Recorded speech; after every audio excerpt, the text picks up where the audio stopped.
It was there that I met Kitty.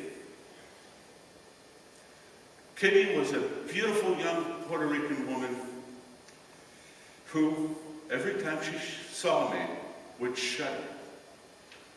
If I was around, she was in the midst of a group of friends.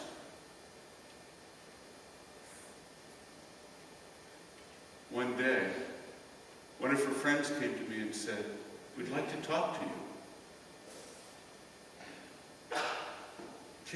A friend started the conversation.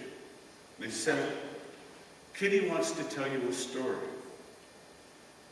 And she began in a story about the dark streets and how one night, when she and her boyfriend were out for a walk, they were attacked by a group of white youth. Kitty was forced to watch as her boyfriend was killed before her eyes. What words do you say in the face of radical injustice? What words do you say in the face of that kind of violence? What words do you say in the face of prejudice? I listened as Kitty talked. Slowly, ever so slowly, the chains around her heart began to loosen. When she left camp, she gave me a big hug. We had been witness to each other of how Christian love can change hearts and minds. Paul's chains fell away, and by staying where he was able to bear loving witness to the jailer who learned of the love of Jesus. The jailer's chains of heart and mind fell away. He and his family met God in new and powerful ways. Paul experienced freedom to follow the Spirit, and continued freedom to follow God. The jailer experienced freedom of heart and mind, freedom for God, freedom to change himself, freedom for a new kind of service. Another story.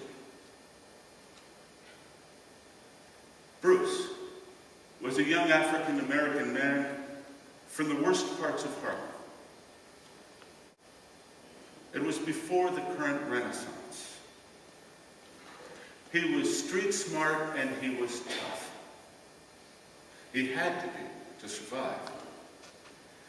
Yet, Bruce had a mother who, despite working 2 jobs, paid him attentive love, gave him attentive love beyond what could be expected of a single mom. She pushed Bruce academically. She made sure that Bruce had good mentors.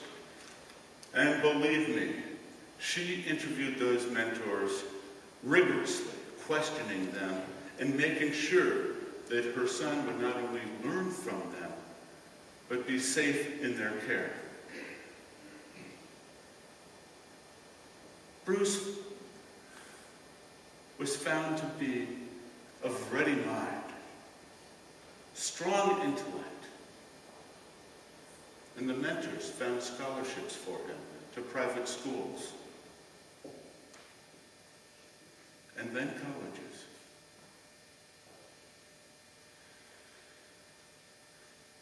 Bruce's mother's love freed him for new opportunities. Bruce was freed for growth and change and education, and eventually he returned to be part of the Renaissance in Harlem.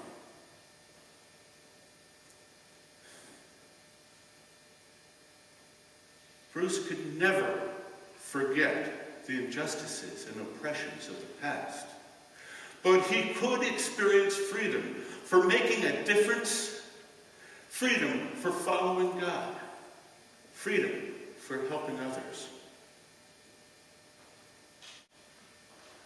Now I'd like to ask the seniors and everyone present this question.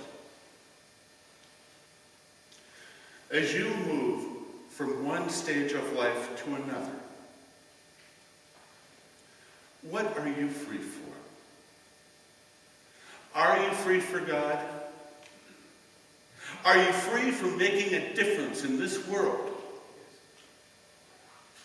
Are you free for continuing to ask the question, why? Why are things the way they are? Will you carry your past and your family's past with you? Yes, you will. Being free is about growth and growing and changing in the present and making the world a better place for your having lived in it. Will you be free to give attentive love? In what way are you, like Paul, needing your physical chains removed so that you can remove the chains of others? In what way are you like the jailer, needing your spiritual chains loosened so that you can experience love and share it with others? I am convinced that everyone's heart is chained in one way or another. That everyone needs an earthquake of the spirit to be freed from their chains. I am convinced that with open hearts and a willingness to follow God's Spirit, we too can be used by God. We can help others experience freedom as Paul and Silas did. The world needs attentive love, so as do all its children. Can you give that love?